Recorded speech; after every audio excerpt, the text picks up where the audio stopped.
Soportar las críticas del mundo es una cosa, pero cuando provienen de aquellos que deberían apoyarte, el impacto es distinto. ¿Te has percatado de cómo algunos de tus logros parecen incomodar a tus seres queridos? Un pariente distante que cambia el tono al hablar de tus alegrías, un hermano que ironiza sobre tus decisiones, una madre que disfraza su desaprobación con preocupación. La envidia familiar es silenciosa, pero existe. Y Freud, quien dedicó su vida a estudiar los impulsos inconscientes, ya lo advertía. A menudo, lo que más detestamos en otros es lo que no soportamos ver en nosotros mismos. Lo más inquietante de la envidia familiar es su disfraz. A veces se presenta con una sonrisa, otras con una crítica aparentemente sincera. Algunos dicen que solo aconsejan, pero tras sus palabras se esconde un malestar difícil de definir por sus raíces profundas, antiguas e inconscientes.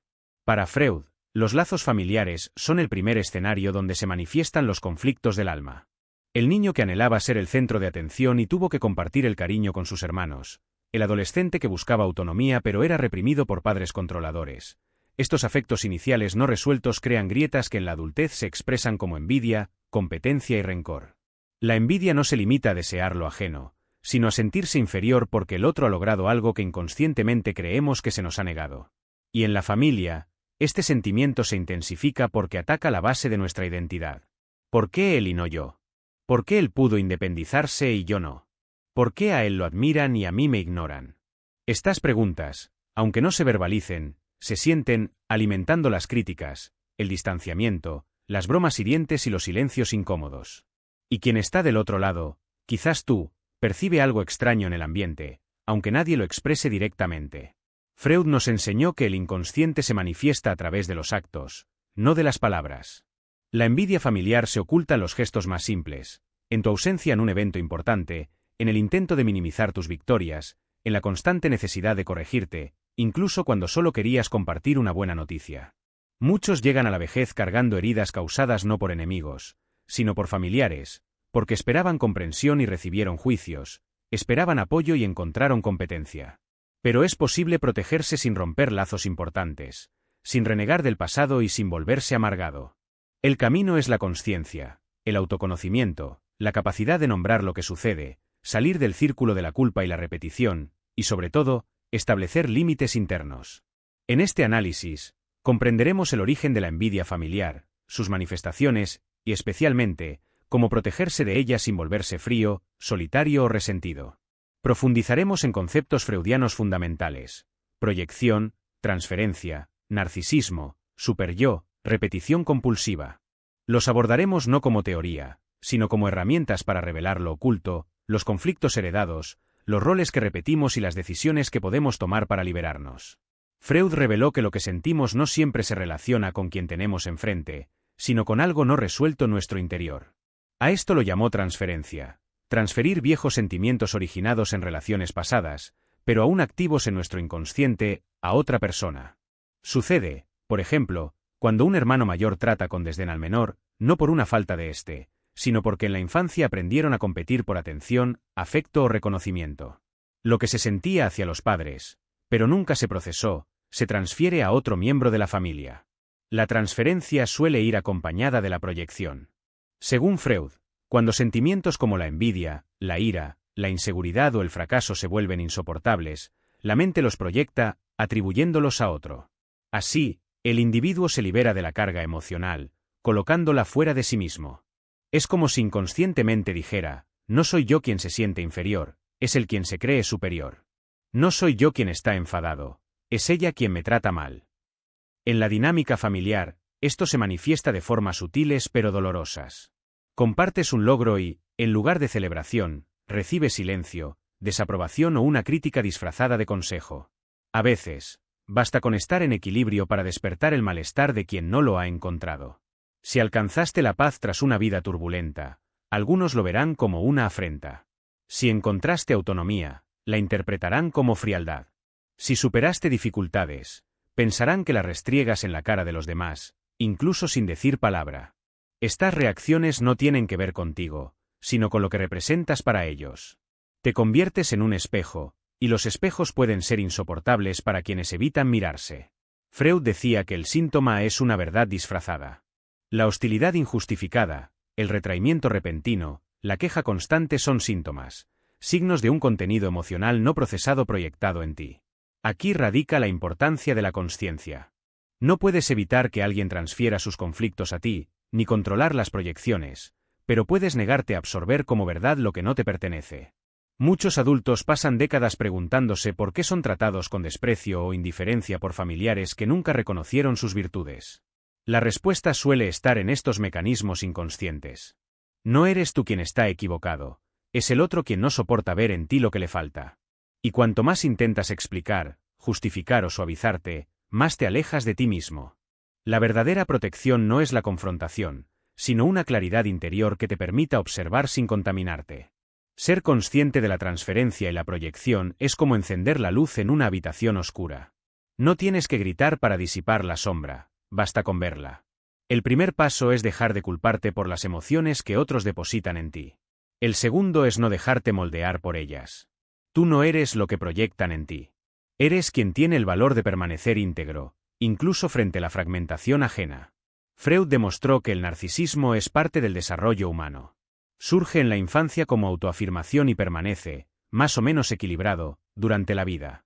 Pero cuando este narcisismo se hiere, por crítica, comparación o rechazo, puede generar emociones intensas como la ira y, sobre todo, la envidia.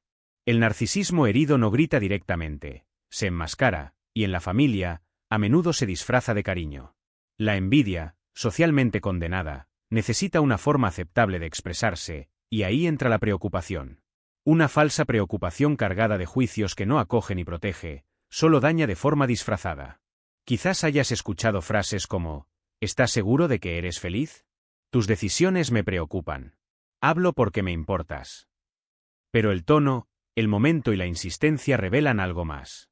Tras esas palabras, suele haber incomodidad con tu transformación. Tu independencia puede haber golpeado el ego de quien te veía como dependiente. Tu estabilidad emocional puede enfrentar a quienes no manejan su propio dolor. Tu madurez puede ser vista como arrogancia, incluso cuando hablas con humildad. La crítica disfrazada de celo es un antiguo mecanismo de dominación emocional. Atrapa al otro en un ciclo de culpa y duda. Empiezas a cuestionarte, ¿soy egoísta? ¿He sido insensible? ¿He exagerado? Y mientras te explicas, quien te critica recupera el control. Porque para el narcisismo herido, lo más difícil es perder el poder simbólico que tenía sobre ti. Cuando cambias, se siente amenazado porque desconoce su nuevo rol en tu vida. Ya no puede protegerte ni controlarte como antes. Freud decía que, cuando el ego se siente amenazado, se defiende atacando. Pero en la familia, este ataque se disfraza de afecto, lo que lo vuelve más confuso y doloroso. Es esencial reconocer este patrón. No toda preocupación es envidia. Hay familiares que se interesan genuinamente por tu bienestar. Pero cuando la preocupación constante se acompaña de irritación, competencia o desdén, es hora de encender la alerta interna. No se trata de responder agresivamente o alejarse de inmediato. El primer paso es observar sin agachar la cabeza. Date cuenta de cuando el otro habla de sí mismo y no de ti. Escucha sin absorber. Acoge sin anularte. Protegerse de la envidia disfrazada de cariño requiere madurez emocional.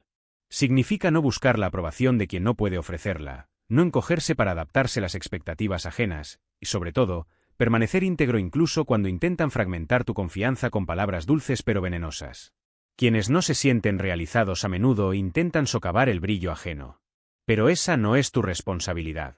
No estás aquí para consolar el ego herido de quien no ha podido sanar. Estás aquí para vivir con autenticidad, aunque incomode. Freud nos recuerda que lo reprimido siempre regresa, a menudo a través de los demás, en forma de críticas, juicios e intentos de control. Depende de ti darte cuenta de cuando el discurso del otro no se trata de ti, sino de él. Y entonces responder con silencio, firmeza o un cambio de actitud, pero nunca con sumisión.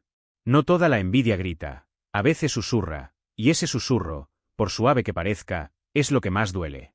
Freud nos mostró que el inconsciente no solo se expresa con palabras, sino con gestos, silencios, elecciones y repeticiones que escapan a la razón. Y en la familia, el inconsciente actúa con más fuerza, porque los lazos de sangre activan emociones profundas y antiguas, muchas no verbalizadas, pero intensamente vividas.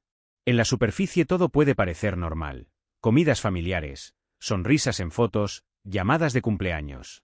Pero bajo esa formalidad puede haber corrientes subterráneas de resentimiento y competencia. El problema no es el gesto, sino la intención reprimida que encierra. Un signo común de envidia inconsciente es la ironía constante. Frases como, «Oh, ahora eres una estrella. Mira quién apareció con ropa nueva. Ya ni pareces de esta familia humilde». Parecen bromas, pero revelan malestar.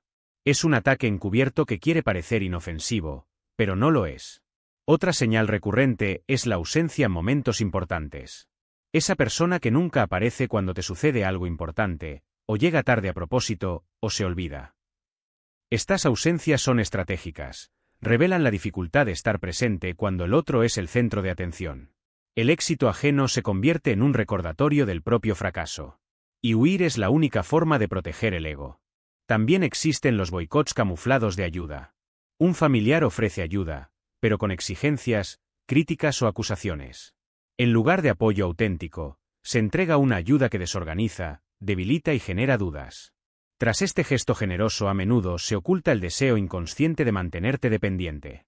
También son frecuentes las comparaciones veladas. Mencionas un logro y alguien responde, «Fulano hizo eso hace tiempo, pero has visto lo bien que lo hace tu primo». La idea es neutralizar tu brillo, impedir que te sientas realizado. La comparación sirve como control. Si todos se miden con la misma vara, nadie destaca. Otro comportamiento revelador es la presencia indiferente. Estar ahí físicamente, pero emocionalmente ausente. Miradas evasivas, respuestas cortas, interés forzado. Es como si su presencia no fuera significativa. Esta actitud duele, no por lo que se dice, sino por lo que se niega, el reconocimiento, la empatía, la escucha. Es importante aclararlo, no se trata de paranoia, ni de interpretar todo como envidia. Se trata de cultivar la percepción. Freud decía que cuanto más conscientes seamos del inconsciente, menos víctimas seremos de él. Y cuando empiezas a percibir estos patrones, puedes posicionarte con mayor claridad. No tienes que enfrentarte a todas las actitudes, ni exponer todo lo que sientes. A veces basta con saberlo, porque saber es liberador. Te saca del rol de culpable y te coloca en el de observador. Y la observación, en este caso, es una forma de protección. Reconocer la envidia no implica romper lazos, sino establecer una nueva forma de relacionarse donde no te anules, no te retraigas y no esperes de los demás lo que no pueden ofrecerte. La madurez emocional no proviene de la ausencia de conflictos, sino de la capacidad de verlos con claridad. Y Freud lo tenía claro, solo podemos protegernos de lo que podemos nombrar. La envidia familiar puede ser silenciosa, pero sus efectos son profundos. Y una vez que reconoces sus signos, dejas de ser presa de ella. Puedes elegir cómo reaccionar, y a veces, no reaccionar es el mayor acto de fortaleza. Freud decía que la transformación personal exige un alto precio: afrontar traumas, abandonar idealizaciones, asumir la responsabilidad de uno mismo. Pocos están dispuestos a completar este proceso. Muchos prefieren la repetición, el estancamiento, la comodidad de lo familiar, aunque duela. Por eso, cuando alguien cercano rompe este ciclo, algo se agita en el inconsciente familiar. Su evolución no solo provoca admiración, sino también malestar, porque representa lo que otros no tuvieron el valor de hacer, el dolor del reconocimiento, no del viaje ajeno, sino de la propia parálisis, del miedo no superado, del tiempo transcurrido sin transformarse. Cuando te liberas, demuestras que era posible, y eso puede ser devastador para quienes permanecen en el mismo lugar. Un hermano que siempre buscó aprobación y te vio romper con esa necesidad puede sentirse traicionado. Una tía atrapada en un matrimonio infeliz puede no soportar verte buscar independencia emocional. Un padre no realizado puede ver tu éxito como una afrenta, aunque no sepa explicarlo. Lo complejo es que este dolor rara vez se verbaliza. Se manifiesta en actitudes sutiles, gestos fríos, distanciamiento progresivo. Notas que, al crecer, te sientes más solo en tu propia familia. Las conversaciones pierden espontaneidad, las visitas disminuyen, las celebraciones se vuelven obligaciones. No es un rechazo directo, sino un distanciamiento simbólico. Tu evolución rompe el pacto silencioso de repetición familiar. Ya no reproduces los viejos esquemas, ya no aceptas los roles impuestos, ya no te pliegas a las expectativas. Y esto se interpreta como una amenaza, como si tu nueva versión acusara a quienes no han cambiado. Freud llamó a esto el retorno de lo reprimido. Algo reprimido regresa a la consciencia, pero con fuerza desorganizadora. Tu libertad puede activar en el otro lo que luchaba por ocultar, y el conflicto es inevitable. Ante esto, es habitual preguntarse, ¿qué hice mal? Pero esa es la pregunta equivocada. La correcta es, ¿qué desperté en el otro que no estaba preparado para ver? La madurez exige que aprendas a soportar que te malinterpreten, que aceptes que no todos aplaudirán tus logros. Es más, debes darte cuenta de que esto no es un fracaso familiar, sino un nuevo nivel de consciencia. Protegerte de la envidia que surge de tu evolución significa aceptar que no todos te seguirán. Y está bien. No tienes que cargar con nadie. Tu transformación es tuya. Tu crecimiento no requiere permiso ni validación. Freud nos enseña que la vida psíquica está hecha de conflictos, pero la madurez llega cuando podemos simbolizarlos, darles nombre, significado y lugar. Puedes reconocer el dolor ajeno sin absorberlo. Puedes tener compasión sin culparte. Puedes seguir adelante sin romper lazos, pero sin aferrarte a vínculos que te reducen. El precio de crecer no siempre es el aplauso, a veces es el silencio, a veces es la distancia. Pero si tu evolución es sincera, hablará por sí misma. Y con el tiempo, lo que hoy causa incomodidad puede inspirar a quienes se quedan. Pero en cualquier caso, tu misión es seguir adelante, fiel a quien te has convertido. Freud aportó la idea de que el aparato psíquico está formado por fuerzas en tensión constante, deseo y realidad, impulso y represión, lo que queremos ser y lo que reprimimos. Protegerse en este conflicto exige establecer límites internos. Cuando hablamos de envidia familiar, no se trata solo de gestos y palabras, sino de energías psíquicas que pueden traspasar límites sutiles. Y si no construyes un espacio interno de protección, corres el riesgo de cargar con sentimientos ajenos. Pero surge un reto: ¿cómo protegerse sin cerrarse? ¿Cómo mantener el corazón abierto sin dejarse invadir? Freud no hablaba de muros, sino de estructuras psíquicas. Un yo sano filtra, selecciona, acepta lo que fortalece y rechaza lo que destruye. En familias dependientes o controladoras, decir no puede interpretarse como rechazo. Poner límites puede parecer frío. Sin embargo, no ponerlos es abandonarse, y el autoabandono es la forma más sutil de autoderrota. No tienes que justificar la protección de tu paz. No tienes que explicar por qué ya no aceptas ciertas conversaciones, visitas o comentarios. Tu salud emocional no necesita aprobación, solo tu consciencia. Freud demostró que el conflicto interno entre agradar y preservar el yo puede generar angustia, cansancio crónico, insomnio y sensación de ahogo. Muchos enferman psicológicamente porque no saben defenderse de lazos familiares que absorben, exigen e invaden. Y la defensa no tiene por qué ser agresiva. Puede ser silenciosa y firme. Se puede amar y decir no. Se puede cuidar y negarse a imponer. Se puede estar presente y mantener un espacio íntimo inviolable. Este espacio es la estructura del yo. Un yo fortalecido no se desmorona ante la culpa ni se doblega ante el miedo al rechazo. Permanece incluso cuando intentan manipularlo con lágrimas, críticas o silencio. Poner límites psicológicos es más difícil que poner límites físicos. Puedes mudarte, pero seguir atado mentalmente a la aprobación familiar. Liberarse requiere trabajo interno, mirar tus deseos, identificar lo propio y lo heredado, lo que te pertenece y lo impuesto. Dicen que el amor todo lo aguanta, pero Freud enseñó que el verdadero amor empieza con la separación simbólica. Cuando los sujetos dejan de fusionarse y existen como individuos. Sin esta separación, hay fusión patológica, donde uno vive en función del otro. Y ahí, cualquier intento de autonomía es una amenaza. Por eso, protegerse de la envidia familiar a menudo significa reafirmar tu existencia única y aceptar que algunos se sientan ofendidos. Pero no estás aquí para cumplir expectativas inconscientes. Estás aquí para vivir lúcidamente. Y la lucidez requiere límites, no para alejarse del amor, sino para redescubrirlo en su forma más madura, la que respeta, acoge, pero también sabe decir basta. En la práctica, esto puede significar evitar conversaciones dolorosas, reducir el tiempo con quienes te disminuyen, elegir con quién compartir lo valioso y, sobre todo, defender tu derecho a ser tú mismo, aunque desagrade. Freud describió el superyo como una instancia psíquica formada por la interiorización de las figuras parentales, especialmente en la infancia. Funciona como un juez interno que representa los ideales, prohibiciones y exigencias absorbidas de quienes nos criaron. Dice, esto está bien, esto está mal, no puedes hacer eso. En las familias, este superyo se refuerza a través de las generaciones, creando una moral colectiva silenciosa, tácita, pero arraigada.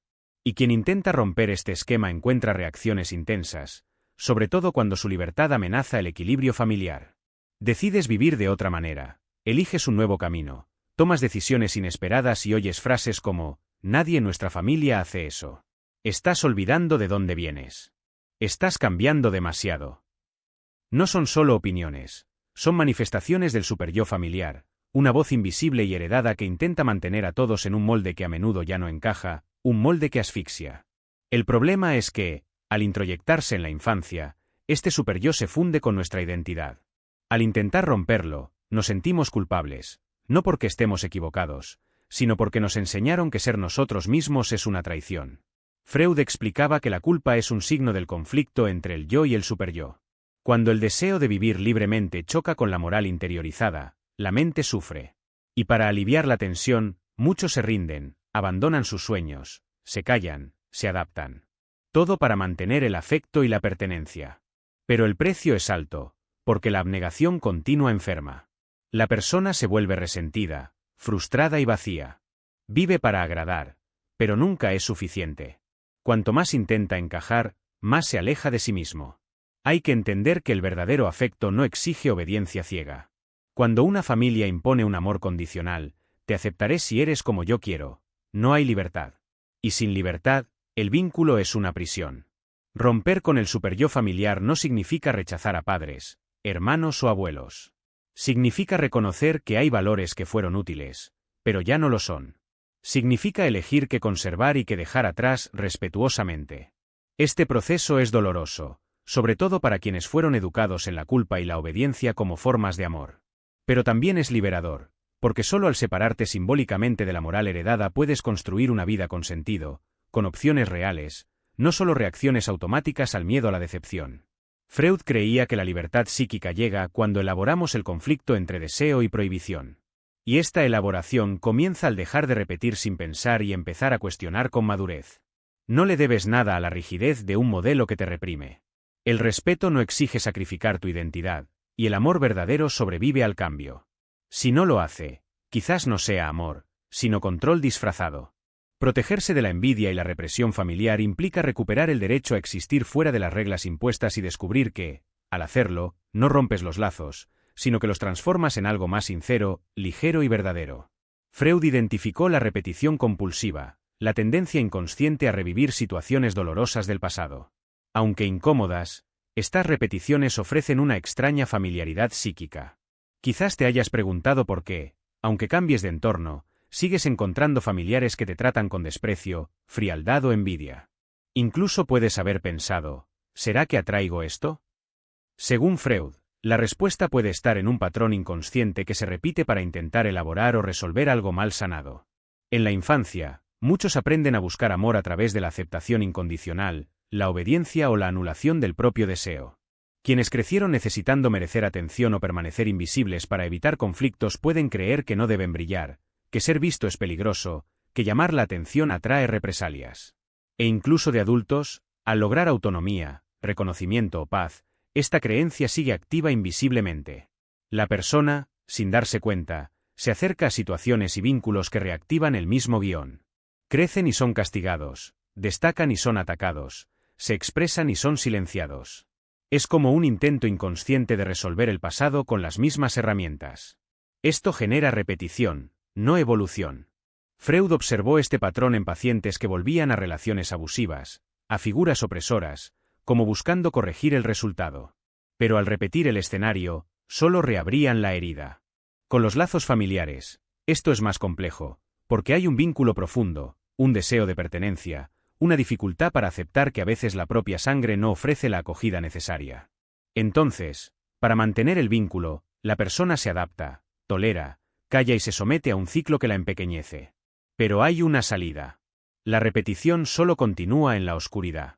Al ver el patrón, pierde fuerza. Al reconocer que el problema no es ser envidiado, sino anteponerse siempre a quien envidia, algo cambia. Freud enseñó que el inconsciente no distingue pasado y presente. Para él, todo ocurre ahora. Por eso, la curación requiere consciencia. Debes nombrar lo vivido, aceptar el dolor original y elegir de otra manera. Ya no tienes que demostrar nada. No tienes que empequeñecerte para encajar en el afecto de quien solo ama lo que controla. No tienes que repetir el papel de objetivo, porque ahora puedes escribir un nuevo guión. Y empieza con pequeños cambios. Elegir el silencio donde antes había explicaciones, reducir la exposición a quienes critican, darte cuenta de que el amor verdadero no exige sacrificar tu esencia, y dejar de buscar reconocimiento donde nunca hubo espacio para tu integridad. La repetición es inconsciente, pero la libertad es consciente. Y al salir del patrón, puedes encontrar resistencia, pero también paz. La paz de no luchar contra fantasmas del pasado proyectados en caras conocidas. No es fácil salir del ciclo, pero es posible y necesario, porque solo entonces dejarás de ser el blanco de la envidia repetida y te convertirás en el autor de tu propia historia, con nuevos vínculos, nuevas elecciones y una nueva forma de amarte. En psicoanálisis, el silencio tiene un lugar ambiguo. Freud lo veía como resistencia, señal de algo oculto en el inconsciente, pero también como una legítima defensa del yo, una estrategia de preservación frente a entornos que atacan, invaden o anulan. En las familias, el silencio se confunde con debilidad o sumisión. Quien no reacciona, no se justifica, no discute, es visto como alguien sin argumentos, que ha perdido. Sin embargo, el silencio puede ser lo contrario: fuerza interior, madurez emocional y autonomía psíquica. Freud advertía que hablar compulsivamente puede estar ligado a la necesidad de convencer a los demás, y en última instancia, a uno mismo. Nos volvemos rehenes de las palabras, explicamos demasiado, nos disculpamos sin culpa, damos justificaciones a quien no quiere escuchar. Este exceso, en lugar de protegernos, nos expone, nos debilita. En un entorno familiar con celos, hostilidad velada o juicios constantes, el silencio es un escudo. No es huida, es elección. La elección de no dejarse capturar por el juego emocional del otro, de no alimentar discusiones circulares que reafirman viejos roles, de preservar tu paz. Hablar menos no es callar por miedo, es callar por discernimiento. Cuando percibes que ciertas conversaciones no buscan comprensión, sino control o provocación, el silencio es inteligencia psíquica. Evita el desgaste, bloquea la manipulación e impide que la envidia arraigue. Hay que distinguir el silencio maduro de la sumisión. El silencio maduro es activo. Observa, comprende, elige, dice no sin gritar. Interrumpe la provocación sin negar su voz. Rechaza el rol de víctima sin confrontar. En familias con figuras dominantes, el silencio puede ser la única resistencia. Hay momentos en que discutir o defenderse es inútil, porque el otro no quiere escuchar, quiere ganar. Y ahí, hablar menos no es dar munición, es no ceder a la guerra emocional. Freud sabía que no todo debe decirse para ser comprendido. El silencio puede revelar más que las palabras. Muestra distancia, límites, rechazo, y a la vez preserva vínculos frágiles que, de afrontarse directamente, se romperían. Hay silencios que mantienen las relaciones en su justa medida, ni tan cerca como para herir, ni tan lejos como para desaparecer. Usar el silencio como protección es un ejercicio de escucha interior. Es escucharse antes de reaccionar, es darse cuenta de lo que vale la pena decir y lo que puede guardarse, no por cobardía, sino por sabiduría. No hay que estar en todas las discusiones, ni responder a todas las provocaciones, ni ofrecer verdades íntimas a quienes las ridiculizan. Hay pensamientos que merecen el cobijo del silencio. Hay sentimientos que crecen protegidos de la crítica. El silencio no anula, fortalece, delimita, te permite, en lugar de malgastar energía en lo que no cambia, volverte hacia ti mismo, hacia lo que puede florecer, hacia lo que realmente importa. Hablar menos es a menudo un profundo respeto por uno mismo. Y en esta elección no te aíslas, te preservas, porque hay situaciones donde la dignidad es más valiosa que ganar cualquier discusión. Quizá la mayor lección de Freud sea esta: es imposible vivir sin conflicto, pero es posible vivir con consciencia. Y es esta consciencia la que nos libera. La envidia familiar es una de las formas más sutiles y dolorosas de agresión emocional, porque proviene de quienes deberían acoger. Se manifiesta en gestos pequeños pero constantes, y afecta no solo a lo que tienes, sino a lo que eres. Freud nos enseñó que el sufrimiento psicológico no solo proviene del trauma, sino también de la repetición ciega, la culpa introyectada y el deseo reprimido. Y en la familia, estos elementos se entrecruzan, se multiplican y nos atrapan en roles sin sentido. Ya no hay que interpretar el hijo obediente que calla para mantener la armonía, ni la hermana que oculta sus logros para no molestar, ni la mujer que se anula para ser aceptada, ni el hombre que carga con responsabilidades ajenas. Se puede ser íntegro. Y ser íntegro no implica romper lazos, sino transformar cómo te relacionas con ellos. Deja de reaccionar, deja de dar explicaciones, deja de amoldarte a la imagen proyectada en ti. Ser íntegro es saber que las críticas, cuando proceden de la envidia, dicen más del otro que de ti. Que la indiferencia familiar no define tu valía. Que el silencio de quienes se distanciaron puede ser un alivio.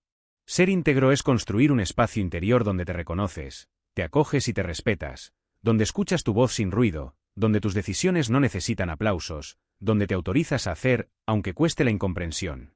Freud hablaba de la individuación, convertirte en tu propio sujeto, responsable de tus deseos, autor de tu historia.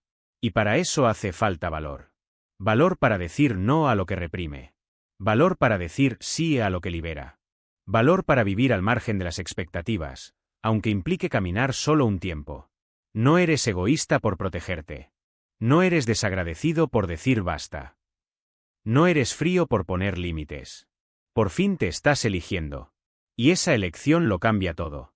Porque al elegirte, atraes relaciones que reflejan esta nueva postura.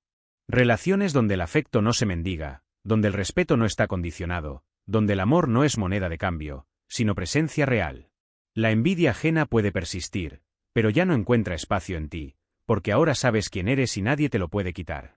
La libertad que propone Freud no es la ausencia de conflicto, sino la capacidad de mirarlo a la cara y no dejarse dominar.